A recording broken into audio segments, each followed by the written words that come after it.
So lads, happy new year, and today we're going to be talking about something that is, I mean this when I say this, one of the most concerning things ever in WNBA history. It is one of the most concerning things, and people aren't thinking about this enough.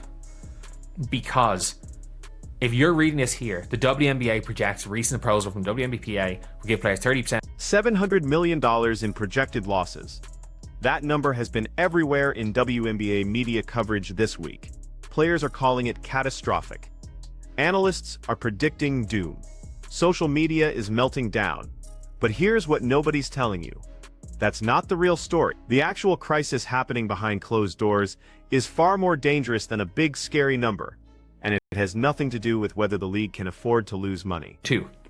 It is nothing to the league owners who, while they're losing, there'll be 20 teams by the end of this deal. 700 million per team is 35 million over the course of 7 years losses, and that is on average. There's very little way for them to earn back that money. There is very little way for them to earn back the money, but for losing 5 million a year when your franchise value is significantly increasing, is worth it for every single owner. Let's break down what that 700 million actually means, because context matters. The WNBA Players Association received projections showing the league would lose approximately $700 million over the next 7 years if they accept the proposed 30% revenue share. That's roughly $100 million per year across the entire league. Now, with 20 teams expected by the end of this collective bargaining agreement, we're talking about $5 million in losses per franchise annually. $5 million. For a sports franchise owner, that's pocket change. NBA owners regularly eat losses 10 times that size on luxury tax penalties alone. Some NBA franchises lose $300 to $400 million in a single season, and their owners don't blink. Why? Because franchise valuations keep climbing. A team you bought for $50 million is now worth $500 million, and next year, it might be worth $600 million. You can afford to lose $5 million annually when your asset appreciates by $100 million. And even though the WNBA obviously is making a loss, there's going to be profitable teams. Just like if you look at the NBA, there are NBA teams that are making greater losses per year than the WNBA has lost in their history. There are NBA teams that are losing $300, $400, $500 million a year. They literally are, based on everything. Based on luxury tax, bringing in nothing, maybe $200 million a year. Some of these NBA teams. But the thing is that, first of all, these NBA teams are a plaything for the owner. So if the owners can afford these losses, why is everyone panicking? Because 58% of the WNBA isn't owned by those franchise owners anymore. 58% of the league is controlled by outside investors and NBA partnerships that don't own WNBA franchises. They don't benefit from franchise value appreciation. They don't get to leverage WNBA ownership for brand recognition or business opportunities. They invested 30 years ago with one goal: turn a profit when the league finally becomes sustainable. And now the players are proposing a revenue split that mathematically guarantees those investors will never see a return. Might not see a return, will not. The numbers don't work. If you're an outside investor who's been funding WNBA losses since the late 90s, waiting for your payday, and suddenly the collective bargaining agreement ensures you'll keep losing money indefinitely, what do you do? Like, players getting what they want is if they manage to buy out the 58%,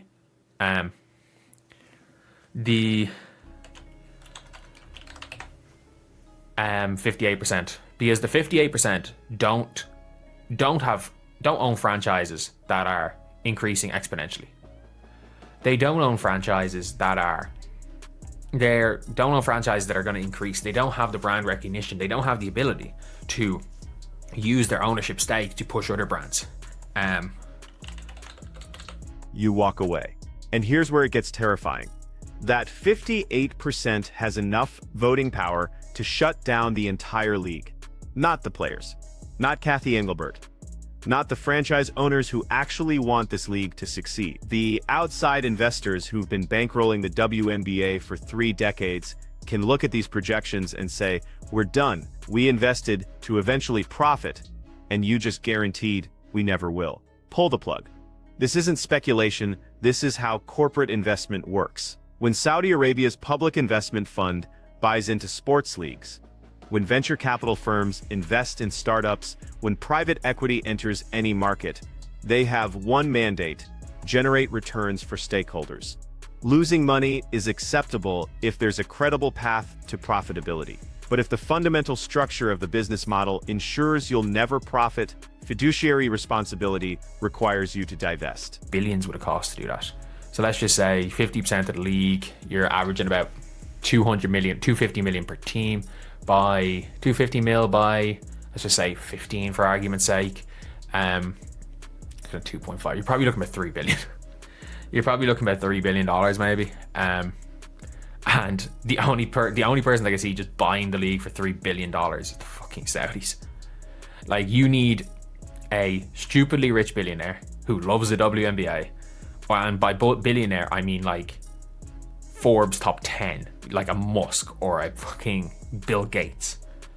That might be just saying, you know what, this is going to be my hobby to buy this entire league. It is a near... the reality is that for them to get that 58% back, and if they don't get that 58% back, drastic measures can happen. Now let's talk about the only realistic solutions, and they're all problematic. Option 1, the franchise owners buy out the 58%. They purchase the stakes held by outside investors and NBA partnerships, taking full control of the league. Then they can afford to eat those $5 million annual losses per team because their franchise values keep climbing. A team owner who bought in at 50 million and now has an asset worth 200 zillion can stomach 5 million in operational losses. That's just the cost of growth. But here's the math problem. If the average WNBA franchise is currently valued around $200 to $250 million, and you need to buy out 58% of 15 franchises, you're looking at roughly $3 billion, maybe more. Where does that money come from? These aren't billionaire hobby purchases anymore. We're talking about a coordinated buyout requiring either massive individual wealth or collective action among franchise owners who may not agree on strategy. Who has $3 billion lying around to buy a women's basketball league? The Saudi Public Investment Fund. Maybe Elon Musk if he woke up one day and decided this was his new passion project. Perhaps a coalition of the world's richest individuals who care deeply about women's sports. But realistically, there's no cavalry coming. No white knight investor is going to drop $3 billion to restructure WNBA ownership so players can get a higher revenue share. Those increase in franchise values. There is a world where the WNBA owners buy out the NBA and the outside investors, and they eat per team a $200-300 million loss this year, each, and then lose $5 million a year for minimum $5 million a year for the fucking till the end of time, and they hope that the franchise values reach $1 billion. There is a world where that happens, but this is much more complicated than WNBA owners versus players, Kathy versus players. Option 2, the players reduce their revenue share demands to something the outside investors can live with. If the 58% sees a credible path to profitability, they'll stay invested.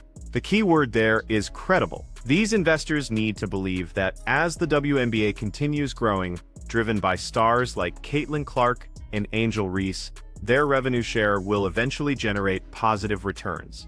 But the Players Union isn't backing down. They're pointing to NBA revenue splits, to the massive media deal just signed, to sold-out arenas and record television ratings. They're arguing that 30% is insulting when NBA players get 50%. And they're not wrong about the growth trajectory. The WNBA is experiencing unprecedented expansion. Viewership is up, merchandise sales are climbing, franchise valuations are skyrocketing. The problem is timing. The outside investors have been waiting since the late 90s. They've funded decades of losses. And now, just when the league is finally gaining mainstream traction, the players want a revenue structure that pushes profitability even further into the future. From the investors' perspective, this feels like moving the goalposts after they've already run the entire race. Guarantees them to lose money. It guarantees them losing money. It's not that there's a chance. And by the way, I think they'll sign a deal where there's a chance where they will lose money, but there's a chance of them profiting, and that's where the revenue split comes in. Like, these extra investors will eat losses if they get a higher revenue split, because if the league continues to grow, they will profit. But the higher revenue split they give up, the more the league grows, the chance of them profiting drastically decrease. So the only way I think that the players are going to be able to get a revenue split they want is if somehow the owners band together and buy out the other investors, which is a chance of doing that, because if the league shuts down, 42% of the ownership is fucked. And then there's option 3, which nobody wants to say out loud. The league shuts down. Not permanently, maybe. But if negotiations collapse and those outside investors decide they're done, what happens? 42% of ownership can't operate the league alone. The franchise owners, even if they wanted to continue, don't have the infrastructure or capital to immediately replace 58% of league funding. You'd see a work stoppage. Maybe the entire 2026 season gets canceled while they figure out restructuring. Maybe some franchises fold. Maybe the league contracts back down to 8 or 10 teams while they sort out the financial mess. And here's the thing, some people might be okay with that. There are NBA owners who feel pressured to buy WNBA franchises for public relations reasons. There are investors who'd love an excuse to exit without looking like the bad guys who killed women's basketball. We've now got a situation where the league, there are 58%. There is a potential that the league could shut, and this could be drastic. This could be very, very drastic. So anyway, yeah, that is the video, lads. Look at Houston. They're launching a new franchise, but they're not matching Connecticut's offer for relocation. They're refusing to pay the standard expansion fee. They're negotiating hard on every financial detail. Does that sound like an ownership group excited about their investment? Or does it sound like people who feel obligated to participate, but aren't thrilled about the financial projections? Houston had a WNBA team before. The Comets won 4 championships with Cynthia Cooper and Cheryl Swoops. That franchise folded, and now Houston's coming back, but the ownership seems hesitant about every dollar they're spending. That's not a great sign for league stability, when even expansion markets are negotiating like they're not sure this is a good investment. Here's what makes this situation so complex. Everyone's treating this like it's franchise owners versus players. Kathy Engelbert versus the union. The league's 13 to 15 current owners versus the athletes who want a bigger piece of the pie. But that's not the actual battle. The franchise owners would probably accept higher player compensation. They understand that franchise values are appreciating fast enough to offset operational losses. They're in this for the long term, and they know paying players well is essential for league quality and public perception. The real conflict is between the players and that 58% of outside investors who don't benefit from franchise appreciation. Those investors need the league itself to be profitable, not just valuable. They need their ownership stake to generate cash returns, not just paper gains. And the revenue split the players are demanding makes that mathematically impossible for the foreseeable future. So we've got a three-way standoff.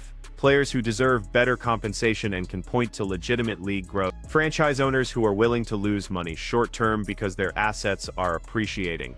And outside investors who've been funding this league for 30 years and just want to break even before they die. The $700 million number everyone's obsessing over, that's almost irrelevant. It's not about whether the league can afford to lose that money. It's about who's willing to absorb those losses and why. The franchise owners can afford it because they're getting richer on paper every year. The outside investors can't afford it because they have nothing to show for 3 decades of funding except more losses. And that's why this might be the most dangerous moment in WNBA history. Not because the league is failing.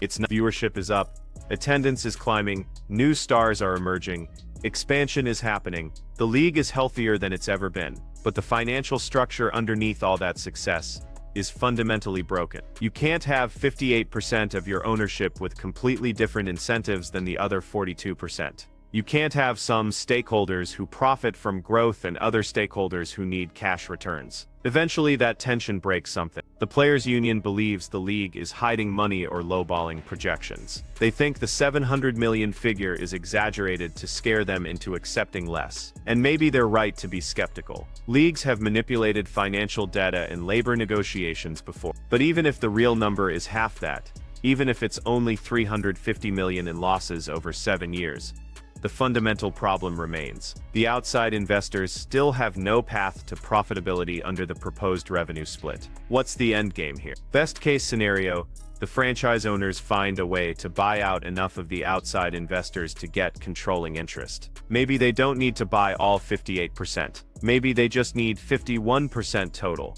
which means buying out about 10% of current outsides. That's still hundreds of millions of dollars, but it's more achievable than a full buyout. With controlling interest, the franchise owners could approve a CBA that prioritizes long-term growth over short-term profitability. Worst-case scenario, negotiations collapse. The outside investors vote to suspend operations, and we lose a season or more while everyone lawyers up and fights over who owes what to whom. The players lose a year of their already short careers. The momentum the league has built evaporates. Fans move on to other sports. And by the time they figure out the ownership structure, the cultural moment has passed. The middle scenario, and probably the most likely, everyone compromises in ways that make nobody happy. The players get a revenue share higher than 30%, but lower than they want. The outside investors get some kind of guaranteed return structure or buyout timeline. The franchise owners eat bigger losses than they'd prefer, but not enough to tank the league. And we stumble forward with a flawed system that'll need to be renegotiated again in 7 years. But here's what frustrates me about this entire situation. The WNBA is finally having its moment. Caitlin Clark is a genuine mainstream star. Angel Reese is a cultural phenomenon. The draft lottery got serious television coverage.